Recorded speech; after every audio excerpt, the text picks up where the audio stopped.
रामो राजमणि सदा विजयते रामं रमेशं भजे रामेणाभिहता निशाचरचमो रामाय तस्मै नमः। रामान्नास्ति परायणं परतरं रामस्य दासोऽस्म्यहं रामे चित्तलय सदा भवतु मे भो राम मामोधर। अब यसरी आज रामचन्द्रले त्यो भुइँमा छरिएका गहना, भुइँमा छरिएका फूलहरू, भुइँमा छरिएका रथका टुक्रालाई देखेर लौ आज सीतालाई कसले अपहरण गर्यो, आज कसले मार्यो होला भन्दै अत्यन्त दुखी हुन थाल्नुभयो। यो रथ जस्तै अग्निमय प्रकाशमय भइरहेको यो बाणका टुक्राहरू खसेका छन्। यी बाण कसका होलान्? यिनीहरूको लम्बाइ र मोटाई रथको हर्षा जस्तै भएको अनुभूति हुन्छ। यिनको टुप्पो भाँचिएको छ भने सुनले विभूषित भएका छन्। यसै गरी यहाँ बाणहरूले परिपूर्ण भएका दुईवटा भाँचिएका ठोक्रा पनि रहेका छन्।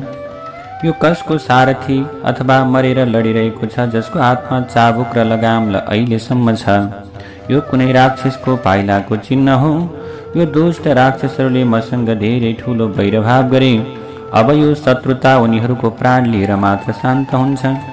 यसबाट ही मेरो भाइ हे लक्ष्मण, सीतालाई कुनै राक्षसले अपहरण गरेको अथवा खाएको हुनुपर्छ। यो विशाल वनमा अपहरणमा परेकी सीताले आज धर्मैले पनि रक्षा गरिरहेको छैन। यसरी सीताको अपहरण भइसकेपछि अब यो जगतमा मलाई सहयोग को होला? जो सबै लोकको दृष्टि पालन र संहार गर्ने महेश्वर छन्, उनी पनि आफ्नो शान्तमय स्वभावका कारण चुप लागेर बसिरहन्छन् भने सबै प्राणीले उनको ऐश्वर्यका विषयमा नजानेर उनलाई तिरस्कार गर्न थाल्नेछन्। म लोकको कल्याण हुने कार्यमा एकाग्रतापूर्वक लागिरहने अत्यन्त शान्त चित्तले सम्पन्न, आफ्नो इन्द्रियलाई बसमा राख्न सक्षम, जीवहरूमा दया गर्ने स्वभाव सम्पन्न भएकाले इन्द्र सहितका देवताले मलाई दुर्बल सम्झिएर उनीहरूले सीताको रक्षा गरेनन्। ममा भएका यी दयालुपन सहित गुण अहिले दोषका रूपमा परिणत भएका छन्। जसरी प्रलयका समयमा उदाएका चन्द्रमाको प्रकाशको संहार गरेर प्रचण्ड तेज प्रकाशमय हुन्छ, त्यसै गरी अब मेरो तेज आफै आजै सबै प्राणी तथा राक्षसहरूको वध गर्नका लागि मेरा कोमल सहितका गुणहरूलाई समेटेर प्रचण्ड रूपमा प्रकाशमय हुनेछ। आजका दिनदेखि यक्ष, गन्धर्व, पिशाच, राक्षस, किन्नर र मनुष्य कोही पनि आनन्दले बस्न पाउने छैनन्। अबको केही समयमा मैले आफ्ना बाणहरूले आकाशलाई यथार्थ रूपमा ढाकेर तीनवटै लोकमा घुमफिर गर्ने प्राणीहरूलाई पूर्ण रूपमा रोकिदिनेछु। त्यो समयमा ग्रहहरूको गति रोकिनेछ, चन्द्रमा लुक्नेछन्, अग्नि, मरुदहरू र सूर्यको तेज नष्ट हुनेछ। यसै गरेर पर्वतहरूका चुचुराहरू धुलो पिठो हुनेछन् भने सबै जलाशय सुक्नेछन् अनि रुख लहरा लगायत नष्ट हुनेछन् र समुद्रको पनि विनाश हुनेछ। यस प्रकारले म तीनवटै लोकमा कालको विनाश आरम्भ गरिदिनेछु। यदि देवताहरूले यही समयमा मलाई सकुशलता फर्काइदिएनन् भने मैले उनीहरूले मेरो पराक्रम अवश्य पनि देख्नेछन्। मेरो धनुषबाट छुटेका बाणहरूले आकाश यथार्थ रूपमा भरिएपछि त्यसमा कुनै पनि प्राणी उड्न सक्ने छैनन्। आज मेरा बाणहरूको पीडाले समग्र जगत ज्यादै व्याकुल र मर्यादा रहित हुनेछ भने यहाँ भएका मृग र पक्षी समेतका प्राणी पनि यथार्थ रूपमा नष्ट हुनेछन्। यो संसारमा मैले कानसम्म धनुष खैँचिएर प्रहार गरेका बाणहरू रोक्ने साहस कसैमा छैन। म सीतालाई प्राप्त गर्नका लागि बाणहरूले यो जगतमा भएका पिशाच र राक्षसहरूको संहार गर्नेछु। आज देवताहरूले मैले ज्यादै रिसाएर प्रहार गरेका मेरा फलरहित बाणहरूको यो बललाई देख्नेछन्। मेरो रिसले तीनवटै लोकको विनाश भएपछि देवता, दैत्य, पिशाच, राक्षस सहित कोही पनि यो संसारमा रहने छैनन्। यसै गरेर जुन देवता, दानव, यक्ष र राक्षसहरूका लोक छन्, ती मेरा बाणहरूले टुक्रा टुक्रा भएर पटक पटक तल खस्नेछन्। यदि देवताहरूले मेरी अपहरण परेकी वा मारिएकी सीतालाई ल्याएर मलाई दिएनन् भने आज म आफ्ना बाणहरू प्रहार गरेर तीनवटै लोकलाई मर्यादा विहीन बनाइदिन्छु। यदि उनीहरूले मेरो आफ्नो प्राणभन्दा पनि प्यारी सीता मलाई त्यही रूपमा फर्काएनन् भने म चराचर प्राणसहित तीनवटै लोकको यथार्थ रूपमा विनाश गरिदिनेछु। जुन समयसम्म मैले सीतालाई देख्दिनँ त्यो समयसम्म म आफ्ना बाणहरूले समग्र संसारलाई पीडित बनाइरहनेछु। यस प्रकारका कुरा गरिरहेका रामचन्द्रका आँखा राता भए भने ओठ फरफराउन थाले। रामले गेरु वस्त्र र मृगको छाला राम्ररी बाँधेर आफ्नो जटा पनि बाँध्नुभयो। त्यो समयमा ज्यादै रिसाएर त्यसै गरी संहार गर्न तयार भएका रामको शरीर प्राचीन कालमा त्रिपुरको संहार गर्ने रुद्रको जस्तै भएको अनुभूति हुन्थ्यो। त्यो समयमा लक्ष्मणको हातबाट धनुष लिएर रामले ज्यादै बलियोसँग समाएर त्यो धनुषमा एउटा ज्यादै विशालु सर्प जस्तै धेरै डरलाग्दो र प्रज्वलित बाण चढाएर अनि ज्यादै रिसाउँदै भन्नुभयो, जसरी वृद्धावस्था मृत्युकाल र प्रारब्धले सधैँ प्राणीमाथि प्रहार गरिरहेको भए तापनि तिनीहरूलाई रोक्ने साहस कसैमा हुँदैन, त्यसै गरी ज्यादै रिसाएपछि मलाई पनि कसैले रोक्न सक्दैनन्। यदि देवता सहितले आज मलाई पहिलाकी जस्तै सीता मलाई फर्काइदिएनन् भने म देवता, गन्धर्व, मनुष्य, नाग र सबै पर्वतसहित समग्र संसारलाई आज उल्टाइदिनेछु। जुन समयमा राम सीताको अपहरणको शोकले ज्यादै शोकाकुल हुँदै प्रलयकालीन अग्निले जस्तै गरेर समग्र लोकको संहार गर्न तयार भएर धनुषमा ताँदो चढाएर त्यसलाई पटक पटक हेर्न थाल्नुभयो। लामो लामो सास फेर्दै कल्पको अन्त गर्ने रुद्रले जस्तै गरी समग्र संसारलाई भस्म बनाउने इच्छा गर्न थाल्नुभयो। त्यो समयमा जसलाई यसभन्दा यो रूपमा कहिल्यै पहिले देखेको थिएन ती ज्यादै रिसाउनु भएका रामतिर हेर्दै लक्ष्मणले हात जोड्दै भन्नुभयो, मेरो दाजु, पहिले हजुर ज्यादै कोमल स्वभाव सम्पन्न, इन्द्रियलाई बसमा राख्न सक्षम, सबै प्राणीको कल्याण हुने कार्यमा लागिरहेका हुनाले अहिले रिसको बसमा परेर हजुरले आफ्नो स्वभाव परिवर्तन गर्न ठिक हुँदैन दाजु। जसरी चन्द्रमाको शोभा, सूर्यमा प्रकाश, वायुमा गति, पृथ्वीमा क्षमा सधैँ रहेको हुन्छ, त्यसै गरी हजुरमा सधैँ सर्वोत्तम यस प्रकाशमय हुन्छ। हजुरले कुनै एउटा गरेको अपराधका लागि सबै लोकको संहार गर्नु ठिक हुँदैन। मैले यो भाँचिएको युद्धमा उपयोगी रथ कसको हो भन्ने कुरा जान्ने प्रयास गरिरहेको छु। कसैले कुनै उद्देश्यले जुवा वा अन्य उपकरणसहित यो रथ भाँचेको हुन सक्छ, यो पनि म बुझ्न ज्यादै जरुरी छ। हे दाजु, यो ठाउँ घोडाहरूको टाप र रथको पाङ्ग्राले खनेको छ, रगतले भिजेको पनि छ। यसबाट ज्यादै डरलाग्दो युद्ध भएको सिद्ध हुन्छ। तर यो युद्धको चिन्ह कुनै एक रथको मात्र हो। मैले यहाँ धेरै सेनाको पाइला देखिरहेको छैन, यसकारण कुनै एउटाको अपराधका लागि हजुरले सबै लोकको विनाश गर्न उचित हुँदैन, किनकि राजाहरू अपराध अनुसारको उचित दण्ड दिने कोमल स्वभाव सम्पन्न र शान्त हुन्छन्। हजुरमा त सधैँ प्राणीलाई शरण दिने उनीहरूको परम गति हजुर हुनुहुन्छ। यो संसारमा हजुर स्त्रीको विनाश र अपहरणलाई कसैले पनि यो संसारमा उचित मानेकै छैन। जसरी यज्ञको दीक्षा लिएका पुरुष सज्जन स्वभाव भएका पुरोहितले कसैको अकल्याण गर्न सक्दैनन्, त्यसै गरी नदी, समुद्र, पर्वत, देवता, गन्धर्व र दानवले हजुरको प्रतिकूल आचरण गर्न असम्भव छ दाजु। जसले सीतालाई अपहरण गरेको छ त्यसको खोजी गर्नुपर्छ। ले हातमा धनुष लिएर ठुला ठुला महर्षिको सहयोग, त्यसलाई पत्ता लगाउने कार्य गर्न के हुन्छ, त्यो सहयोगमा आज त्यो राक्षसलाई पत्ता लगाउनु ठिक हुन्छ। हजुरले हातमा धनुष लिएर ठुला ठुला महर्षिको सहयोग लिएर पत्ता लगाउनुहोस्।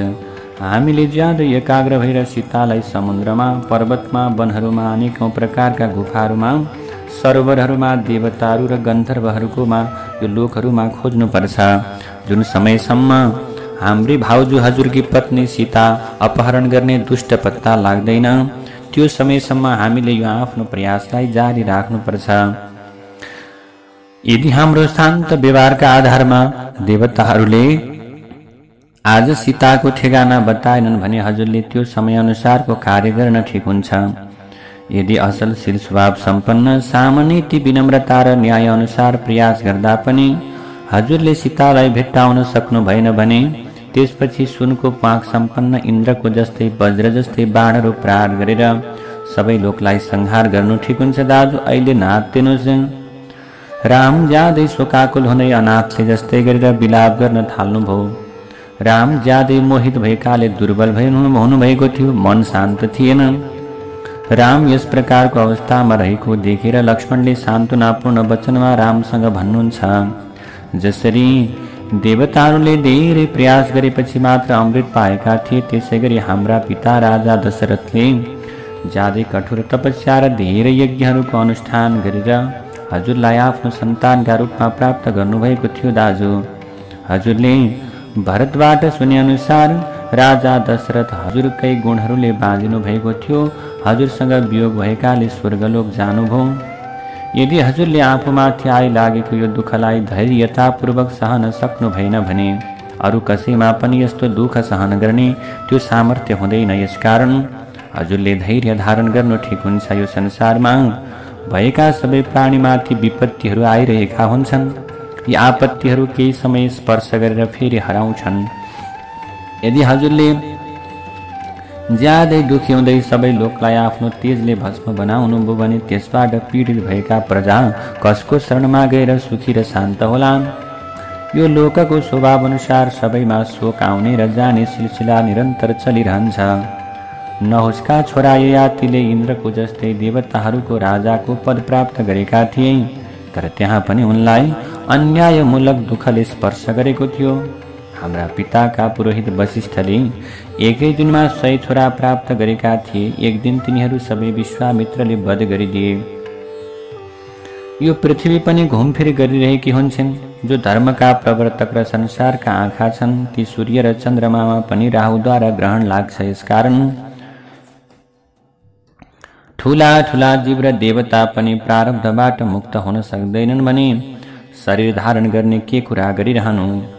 इन्द्र सहितका देवताहरूलाई पनि नीति र अनीतिका कारणले सुख र दुःख प्राप्त भएको सुनिन्छ। यसकारण शोक गर्नु, चिन्ता गर्नु ठिक छैन। दाजु, यदि सीताको मृत्यु नै भएको हो भने पनि हजुरले साधारण मनुष्यले जस्तै शोक गर्नु हुँदैन। हजुर जस्तो सबै कुराको ज्ञान भएको पुरुषले जस्तो सुकै ठुलो विपत्ति आइलागे तापनि कहिले शोक गर्नु हुँदैन। किनकि चिन्ता रहित मनुष्यले आफ्नो विचार शक्ति नष्ट हुन दिनु हुँदैन। हजुरले आफ्नो बुद्धिद्वारा तात्विक रूपमा विचार गरेर के गर्ने र के नगर्ने भन्ने निश्चय गर्नुपर्छ। किनकि विवेक सम्पन्न पुरुषलाई मात्र कर्तव्य अनि अकर्तव्यको ज्ञान हुन्छ। दाजु, जसको गुण र दोष जानेका अथवा जसले गुण र दोष जानेका देखेका छैनन्, जुन फल दिएर नष्ट हुन्छन्, ती कर्महरू नगरेसम्म तिनीहरूको शुभ र अशुभ फलको प्राप्ति हुँदैन। पहिले हजुरले अनेकौं पटक यस प्रकारका कुरा गरेर सम्झाएका हुनाले ममा हजुरलाई उपदेश दिने प्रकारको सामर्थ्य छैन। दाजु, किनकि साक्षात बृहस्पतिमा पनि हजुरलाई उपदेश दिने शक्ति रहेको छ। देवताहरूलाई पनि हजुरले उपदेश दिन सक्नुहुन्छ। हजुरको विवेकको ज्ञान हुन असम्भव छ देवतालाई पनि। मलाई यो शोकका समयमा हजुरको ज्ञान सुतेको अनुभूति भइरहेको छ। यसकारण मैले त्यसलाई उठाउने प्रयास गरिरहेको छु। हजुरले आफ्नो देवताका लागि उचित र मनुष्यका लागि उचित पराक्रमलाई दृष्टिगत गरेर त्यो समय अनुसार उपयोग गर्दै आफ्ना शत्रुको वध गर्नु अत्यन्त उचित हुन्छ। यो समग्र संसारको विनाश गर्नुको कुनै औचित्य छैन। दाजु, यसकारण सीतालाई अपहरण गर्नेलाई खोजेर त्यसको यथार्थ रूपमा विनाश गर्नुपर्छ। राम सबै वस्तुको सारलाई ग्रहण गर्नका निम्ति योग्य स्वभावमा सक्षम हुनुहुन्छ। आफ्नो उमेरमा जेठो भए तापनि उहाँले लक्ष्मणले बताएका ज्यादै सार गर्वित कुरालाई सहर्ष स्वीकार गर्नुभयो। त्यसपछि रामले आफूमा उत्पन्न भएको रिसलाई नियन्त्रण गर्दै लक्ष्मणसँग भन्नुभयो, बाबु भाइ, अब हामीले के गर्ने भन, कहाँ जाने, कुन उपायले सीतालाई खोज्ने? यो विषयमा ज्यादै गम्भीरतापूर्वक विचार गर। त्यसपछि लक्ष्मणले रामसँग भन्नुभयो, हजुरले यो जनस्थानमा नै सीताको खोजी गर्न उचित हुन्छ। यो अनेकौं प्रकारका रुख र लहराले सम्पन्न ज्यादै बाक्लो वन अनेकौं राक्षसहरूले भरिएको छ। यसमा पर्वतमाथि जान ज्यादै कठिन पर्ने ठाउँ, फुटेका ढुङ्गा र गुफाहरू धेरै छन्। यो पर्वतमा भएका अनेकौं प्रकारका डरलाग्दा गुफाहरू मृगहरूले यथार्थ रूपमा भरिएका छन्। यहाँको पर्वतमा गन्धर्व र किन्नरहरू बस्छन्। मसँग गएर हजुरले ती सबै ठाउँमा सीताको खोजी गर्नुपर्छ। दाजु, जसरी पर्वत वायुको वेगले हलिँदैन अथवा काम्दैन, त्यसै गरी हजुर जस्तो सुकै विपत्तिमा पनि विचलित हुनु हुँदैन। लक्ष्मणका यस्ता कुरा सुनिसकेपछि लक्ष्मणसहित राम ज्यादै रिसाउँदै आफ्नो धनुषमा क्षुर नाम भएको ज्यादै डरलाग्दो बाण चढाएर त्यो समग्र वनमा घुम्न थाले। त्यहाँबाट केही अगाडि गइसकेपछि उनीहरूले पर्वतको चुचुरो जस्तै विशाल शरीर सम्पन्न रगताम्य भएका पक्षीहरूका राजा जटायुलाई भुइँमा लडिरहेका देखेपछि रामले लक्ष्मणसँग भन्नुभयो, यी गिद्धका रूपमा यो वनमा घुम्ने कुनै राक्षस भएको अनुभूति हुन्छ। यिनैले सीतालाई खाएको हुनुपर्छ। यिनी सीतालाई खाएर यहाँ ज्यादै आनन्दले बसेका छन्। म ज्यादै प्रज्वलित टुप्पो भएका सिधा जाने बाणहरू प्रहार गरेर यसको वध गरिदिन्छु। यस्ता कुरा गरेपछि ज्यादै रिसाएका रामले आफ्नो धनुषमा बाण चढाएर समुद्रसम्मको पृथ्वीलाई कम्पित बनाउँदै अब उसलाई हेर्नका निम्ति अगाडि जानुभयो। त्यही समयमा ती जटायुले आफ्नो मुखबाट फिँज सम्पन्न रगत छाड्दै ज्यादै करुणाजनक शब्दमा रामसँग भने, हे राम, यो वनमा हजुरले जसलाई औषधि जस्तै गरी खोजिरहनु भएको छ ती सीता र मेरो प्राण रावणले अपहरण गरेको हो। हजुर र लक्ष्मण कुटीमा नभएको अवस्थामा रावणले आएर सीतालाई अपहरण गरेर लान थालेको त्यो समयमा मैले अब सीतालाई देखेँ। जब रावणले सीतालाई लैजान खोज्दै थियो, सीतालाई देखेपछि यसरी सीतालाई देख्ने बित्तिकै म सीतालाई सहयोग गर्न दौडिएँ। त्यो समयमा मेरो रावणसँग ठुलो युद्ध भयो। मैले त्यो युद्धमा रावणको रथ र छातासहित सबै साधनहरू नष्ट गरिदिएँ भने आज रावण पनि घायल भएर पृथ्वीमा लड्यो। यो मैले त्यो युद्धमा टुक्रा टुक्रा पारिएको रावणको धनुष, यो बाण र यो उसको युद्धका लागि उपयोगी रथ हो। यी मैले आफ्ना पखेटाले वध गरिदिएको रावणका सारथीहरू हुन्। यो वरिपरि छरिएका रगताम्य भएका। जुन समयमा म युद्ध गर्दा गर्दै थकित भएँ त्यो समयमा रावणले तरबारले मेरा दुईटै पखेटा काटिदियो र सीतालाई लिएर आकाशमा उड्यो। मैले त्यो राक्षसको हातबाट पहिल्यै मरिसकेको हुनाले अब हजुरले मेरो वध गर्नु पर्दैन। हे राम, मलाई माफ गरिदिनुहोस्। सीतासँग सम्बन्धित कुरा सुनेपछि रामले आफ्नो हातमा भएको धनुष फ्याँकेर जटायुलाई अङ्कमाल गर्दै शोकाकुल भएर भुइँमा लडेर लक्ष्मणसहित रुन थाल्नुभयो। आफू ज्यादै धैर्यशाली भए तापनि रामले त्यो समयमा धेरै दुःखको अनुभूति गर्नुभयो। यसपछि रामले लक्ष्मणसँग भन्नुभयो, हे मेरो भाइ, मेरो राज्य खोसियो, मलाई वनवासमा पठाइयो, मेरा पिताको मृत्यु भयो। सीतालाई पनि आज रावणले अपहरण गर्यो र आजै मेरा धेरै सहयोगी जटायुको पनि मृत्यु भयो। यो मेरो दुर्भाग्यले अग्निलाई पनि जलाएर भस्म बनाउन सक्छ। यदि आज म समुद्रको जलमा पौडन थाले भने मेरो दुर्भाग्यका आँचले ती नदीहरूका अधिपति समुद्र पनि सुक्नेछन्। यो चराचर संसारमा म जस्तो अभागी कोही पनि छैन, जुन अभागका कारणले मैले यो विपत्तिको जालो यथार्थ रूपमा बेरिनु परेको छ। यो जालोमा यी ज्यादै पराक्रमी जटायुले मेरो पिताका मित्र हुनुहुन्थ्यो, तर आज मेरो दुर्भाग्यका कारण यिनी पनि यो समयमा भुइँमा लडिरहेका छन्। यस प्रकारका धेरै कुरा गर्दै आज लक्ष्मण सहित रामले आफ्नो हातले जटायुको शरीर सुमसुमाएर आफ्नो पितालाई जस्तै व्यवहार गर्नुभयो। ती जटायु पखेटा काटिएकाले रगताम्य भएका थिए। ती जटायुलाई अङ्कमाल गर्दै रामले भन्नुभयो, मेरी सीता कहाँ गइन्? यति कुरा गर्ने बित्तिकै आज उनी भुइँमा लडे। यसरी रावणले पखेटा काटिदिएकाले भुइँमा लडिरहेका जटायुतिर हेर्दै रामले लक्ष्मणसँग भन्नुभयो, यी पक्षीले मेरो कार्य सिद्ध गरिदिनका लागि ज्यादै प्रयत्नशील थिए, तर त्यो रावणले युद्धमा यिनलाई घायल बनाइदियो। आज यिनले मेरा लागि आफ्नो प्राण परित्याग गरेका छन्। यो शरीरभित्र यिनको प्राणलाई ज्यादै पीडा भइरहेको हुनाले यिनको आवाज बन्द हुँदै गएको छ। यिनी ज्यादै व्याकुल भएर हामीलाई हेरिरहेका छन्। रामले लक्ष्मणसँग यस्ता प्रकारका कुरा गरिसकेपछि फेरि जटायुसँग भन्नुभयो, यदि तिमी फेरि बोल्न सक्छौ भने बताऊ, सीताको अवस्था कस्तो छ र तिम्रो वध कसरी भएको हो? मेरो जुन अपराधका आधारमा रावणले मेरी पत्नीको अपहरण गरेको छ त्यो अपराध के हो?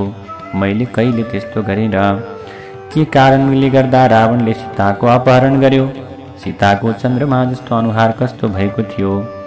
त्यो समयमा सीताले के भनेकी थिइन्, त्यो राक्षसको बल पराक्रम र रूप कस्तो छ, उसले के काम गर्छ र ऊ कहाँ बस्छ, मलाई यी सबै कुरा यथार्थ रूपमा बताइदेऊ।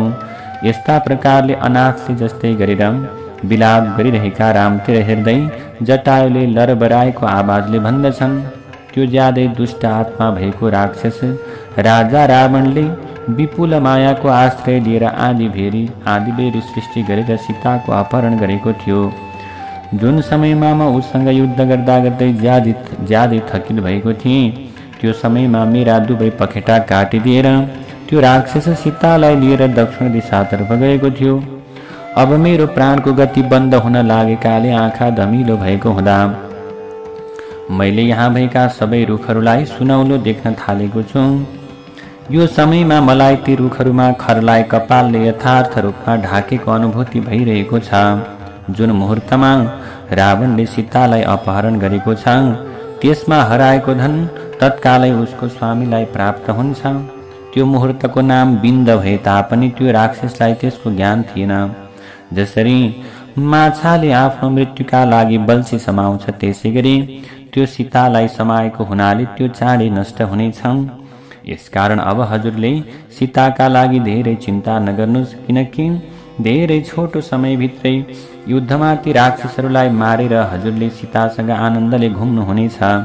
हुन त ती जटायुको मृत्यु हुन लागेको थियो, तर पनि उनको मनमा मोह र भ्रम थिएन, अर्थात् उनको होस हवास गुमाएका थिएनन्। उनी रामले सोधेका कुराको उचित जवाफ दिइरहेका भए तापनि उनको मुखबाट अब रगत आउन थालिसकेपछि उनले भने, रावण विश्रवा ऋषिको छोरा कुबेरको आफ्नै भाइ हो।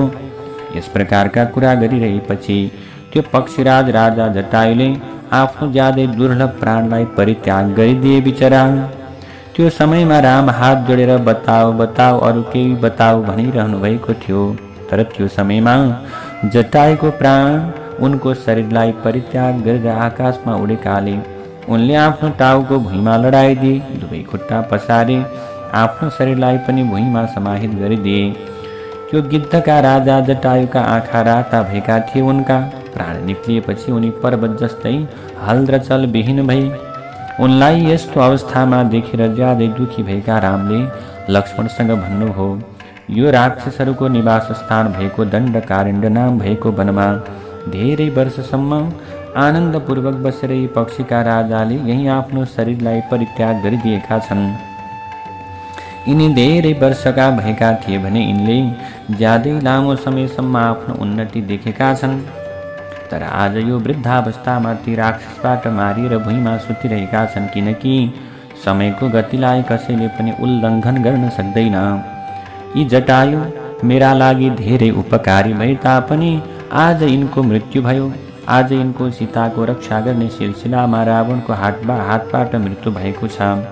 यिनले आफ्ना पुर्खाबाट प्राप्त भएको गिद्धहरूको विशाल राज्यलाई परित्याग गर्दै मेरो लागि आफ्नो प्राणको बलिदान दिएका छन्, आहुति दिएका छन्। यो संसारमा जतासुकै सुरवीर आफ्नो शरणमा आएकाको रक्षा गर्ने, धर्मलाई आफ्नो मूल मन्त्र मान्ने उत्तम पुरुष रहेका छन् भने पशु पक्षीको योनिमा पनि तिनीहरूको अभाव छैन। यो समयमा मलाई सीताको अपहरणले भन्दा पनि मेरा लागि आफ्नो प्राणलाई परित्याग गर्ने जटायुको मृत्युले धेरै दुखी बनाइरहेको छ। जसरी राजा दशरथ मेरा लागि सम्मान र पूजा गर्न योग्य हुनुहुन्छ, त्यसै गरी यी जटायु पनि सम्मान र पूजा गर्न योग्य छन्।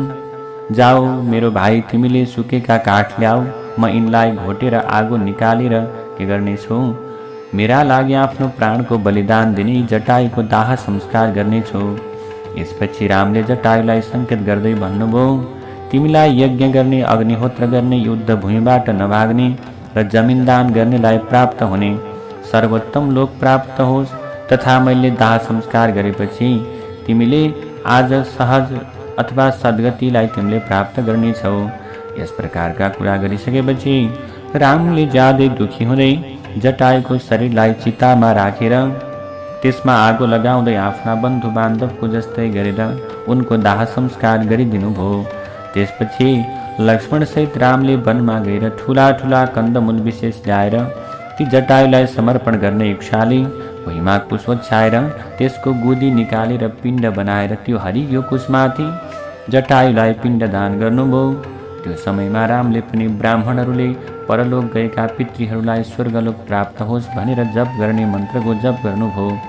त्यसपछि राम र लक्ष्मणले गोदावरी नदीको किनारमा गएर ती जटायुलाई जलाञ्जली दिनुभयो। यसरी रामको हातबाट संस्कार भएको हुनाले जटायुको आत्माले परम गति प्राप्त गर्यो। उनले युद्धमा ज्यादै कठिन र यशकृति बढाउने पराक्रम देखाएका भए तापनि अन्तमा रावणको हातबाट उनको मृत्यु भएको थियो। यसरी तर्पण गरिसकेपछि राम र लक्ष्मण जटायुमा आफ्नो पितृ जस्तै भाव राख्दै सीताको खोजी गर्ने कार्यमा तत्परतापूर्वक अथवा अत्यन्त ध्यानपूर्वक लाग्नुभयो। यसरी जटायुलाई जलाञ्जली दिएपछि राम र लक्ष्मण त्यहाँबाट हिँडेर वनमा सीताको खोजी गर्दै दक्षिण पश्चिम दिशातर्फ लाग्नुभयो। भने आफ्नो हातमा धनुषबाट तरबार लिएका ती दुवै इक्ष्वाकु वंशीय वीर दक्षिण पश्चिममा गएर एउटा मनुष्यहरूको आवत जावत नहुने बाटोमा पुग्नुभयो। त्यो बाटो धेरै प्रकारका रुख झाडी र लहराहरूले सबैतिरबाट यथार्थ रूपमा घेरिएको हुनाले हिँड्न धेरै कठिन गहन देख्दै डरलाग्दो थियो। त्यहाँ ज्यादै तीव्र गति सम्पन्न राम र लक्ष्मण दक्षिण दिशा समाएर त्यो अत्यधिक डरलाग्दो र विशाल वनबाट अगाडि निस्किनुभयो। त्यसपछि जनस्थानबाट 3 कोस टाढा गइसकेपछि उहाँहरूले क्रौञ्चारण्य नाम भएको ज्यादै बाक्लो वनभित्र प्रवेश गर्नुभयो। त्यो अनेकौं बादलको समूह जस्तै श्याम वर्ण भएको त्यो अनेकौं रङका सुन्दर फुलहरूले सुशोभित भएकाले सबैतिरबाट ज्यादै आनन्ददायक भएको अनुभूति हुन्थ्यो। त्यो वनमा धेरै पशु पक्षीको बसोबास रहेको थियो। उनीहरू त्यो वनमा सीताको खोजी गर्न थाले भने ज्यादै थकित भइसकेपछि विश्राम गर्नका निम्ति कतै कतै राम र लक्ष्मण बस्ने गर्ने अनि उहाँहरू सीताको अपहरण भएकाले ज्यादै दुखी हुनुभएको थियो। त्यसपछि ती दुवै दाजुभाइ 3 कोस पूर्व गएर क्रौञ्च वन पार गर्दै मतंग मुनिको आश्रमको नजिकमा पुगे। त्यो वन ज्यादै डरलाग्दो थियो भने त्यसमा अनेकौं प्रकारका डरलाग्दा पशु पक्षी बसेका थिए। त्यो धेरै बाक्लो वनमा अनेकौं प्रकारका रुखहरूले परिपूर्ण भएको थियो। त्यहाँ पुगेपछि राम र लक्ष्मणले त्यहाँको पर्वतमा एउटा पाताल जस्तै गहिरो गुफा देख्दछन्। त्यो सधैँ अन्धकारले यथार्थ रूपमा ढाकिएको हुन्थ्यो। त्यसको नजिकमा गएपछि उहाँहरूले एउटा ज्यादै ठुलो शरीर डरलाग्दो मुख भएकी राक्षसीलाई देख्नुभयो। ती साना जन्तुहरूलाई भयभीत बनाउने हेर्दै डरलाग्दी त्यो राक्षसनी उसको अनुहार देख्दा घृणा लाग्दथ्यो। उसको पेट लामो, धारा तीखा, छाला अत्यन्त दरो थियो। उसले भयानक पशुलाई पनि समाएर खाने गर्थे। उसको आकार ज्यादै डरलाग्दो, कपाल खुल्ला थियो। त्यो राक्षसीले उनीहरूका अगाडि आएर आफ्नो दाजुको अगाडि अगाडि हिँडिरहेका लक्ष्मणतिर हेर्दै भन्दछे, आओ हामी रमाइलो गरौँ। यस्ता कुरा सुनेर आज त्यो राक्षसीले लक्ष्मणको हात समाई। यति मात्र नभएर उसले लक्ष्मणलाई आफ्नो अङ्कमालमा कस्दै भन्दछे, मेरो नाम अयोमुखी हो। म तिमीलाई आफ्नी पत्नीका रूपमा प्राप्त भएकी हुनाले तिमीलाई धेरै लाभ भयो।